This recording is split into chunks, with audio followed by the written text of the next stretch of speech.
अरे क्या कचरा फैला के रखा है ये? साफ सफाई का ध्यान नहीं रखते बिल्कुल। अरे तुझे सफाई का इतना ही शौक है तो कुछ सफाई कर ले यार जाके। तेरा बाप हूँ साले। किसका बाप है बे? नमस्ते अंकल जी।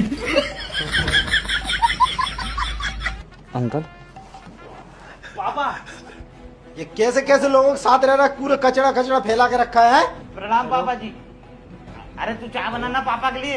ये क्या सब बियर की बोतलें पड़ी है? बियर पीने लग गए तुम? नहीं पापा जी, बियर नहीं पीते हम लोग। क्या कबाड़ा बीनते हैं, इनको बेच के हम सब्जी ले आते हैं। झूठ बोल रहा है। दो अंकल जी चाय। अच्छा कप मप नहीं है क्या तुम्हारे? पापा जी गिलास तो थे हमारे पास कांच के, लेकिन वो फूट गए। हाँ समझ में आ रहा है कैसे फूट गए कांच के गिलास। लैट्रिन का डिब्बा कौन ले गया? अरे नमस्ते अंकल जी, चाय पीने के बाद डिब्बा।